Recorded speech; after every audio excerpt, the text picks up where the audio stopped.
Hello, my name is Chris Ellis. I am a civil engineering major with a concentration of environmental/water resources. And today I will be talking about hydrology. What is hydrology?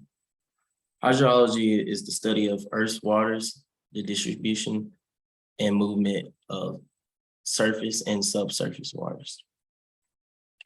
Many of the disciplines of hydrology pertain to disciplines from geologists to engineers. Because of hydrology, we now have a better understanding of the water cycle, groundwaters, droughts, and human impact. The water cycle. Many of you learned when you were kids of the water cycle that it's just precipitation, and then it's collected, and then through evaporation sent back up into the sky in a circle. But it's really more detailed than that. The water cycle starts off with precipitation, which can be rain, sleet, snow, or ice, and then it's collected.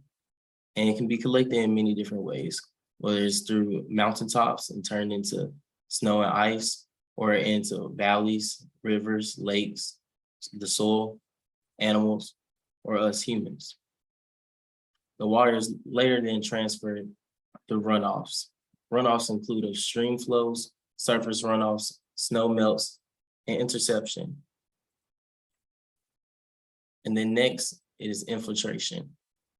Infiltration is the movement of water collected through plants and the soil.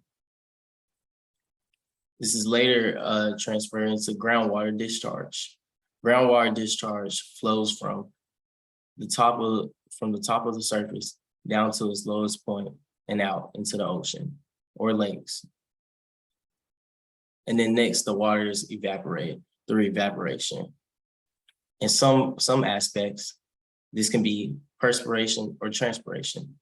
The difference between the two is perspiration is through humans and animals, and transpiration is through plants and surfaces. And then back into condensation. Groundwaters. Groundwaters are simply just the water that is soaked into the ground. And this translates into two different areas, aeration and saturation. Aeration is simply what it says in the name. It's airy like.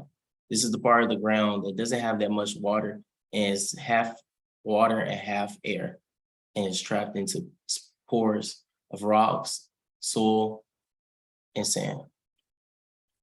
Deeper into the ground is saturation. This is where there's no air at all and the water is just sits stuck in pores.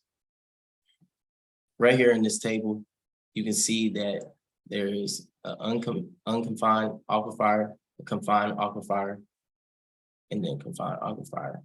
The deeper it goes, the deeper it becomes saturation. And this starts our water bed right here. Droughts. There are 4 types of droughts: agricultural, socioeconomical, hydraulical, and meteorological. Agricultural drought is simply when there's not enough water in the soil to help crops to grow. This is usually caused by lack of rainfall or irrigation. Socioeconomical drought is when there is a lack of water in human and environmental infrastructures. Hydrological drought, it occurs when there is a lack of water on the surface and a lack of water to supply the subsurface. Meteorological drought is when there are region-specific areas where there's a lack of rainfall in a year, which causes these biomes and settings to dry out and turn into different infrastructure. Human impact. Humans also have an impact in the hydrological cycle. And this transfers into hydroelectricity, irrigation, deforestation, and climate change. We all have a hand to play in each one of these roles. In summary, Hydrology helps us explain many ways of where our water goes and how it's used and distributed.